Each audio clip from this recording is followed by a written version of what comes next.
Vita Mashariki ya Kati kati ya Iran na Israel pamoja na Marekani vimeanza kuwa vigumu. Marekani na Israel ni nchi zenye teknolojia na ujuzi wa hali ya juu katika masuala ya kivita, lakini pia Iran haijaachwa nyuma kwa mbinu zake kabambe za kivita. Iran inatambua kwamba Marekani ina nguvu, ndio maana hoja yao kubwa si kushinda vita hivyo, bali kufanya vita hivyo kuwa vya gharama sana kwa Marekani na Israel.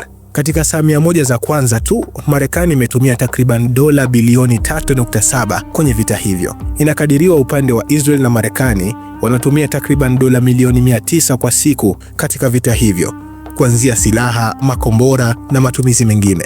Mpaka sasa tunaona ugumu wa vita hivi haswa kwa Marekani na Israel. Vita vimekuwa vya gharama sana kwao. Sasa gharama hii inakuja vipi? Kwanza, Iran imetengeza maelfu ya droni, yani ndege zisizo na rubani. Iran imekuwa na mpango wa kutengeneza silaha hizi kwa miaka mingi. Wao wamekuwa wakizitengeneza tu na kuziweka katika maghala yao. Kumbuka pia Iran ni nchi ambayo ina ghala kubwa na makombora ya balistiki kama Sejil katika Mashariki ya Kati.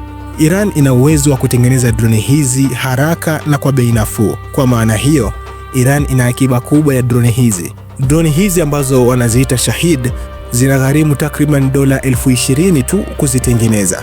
Ni rahisi kuzitengeneza, lakini ni vigumu kuzizuia zikiwa angani. Ndio maana wameziita AK-47 za angani. Droni hizi za Shahid zinatumiwa na Iran kwa mikakati fulani. Droni hizi zina uwezo wa kushinda hata mifumo mashuhuri ya anga kama Iron Dome ule wa Israel. Marekani na Israel wanatumia makombora ya gharama kubwa ili tu kuzidhibiti droni hizi za Iran. Kombora moja linalotumiwa na Marekani kuzidhibiti linagharimu takriban dola milioni 3 kulitengeneza tu. Iran pia inahakikisha inaharibu kambi zote za kijeshi na miundombinu ya Marekani Mashariki ya Kati. Hivyo basi Marekani kukosa sehemu ya karibu kuishambulia Iran. Mpango wa Iran ni kufanya vita kuwa ndefu, ngumu na ya gharama kubwa kwa Marekani na Israel.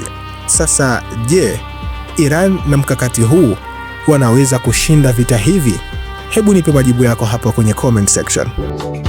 Al Bashir TV, dunia na Afrika kwa lugha yetu.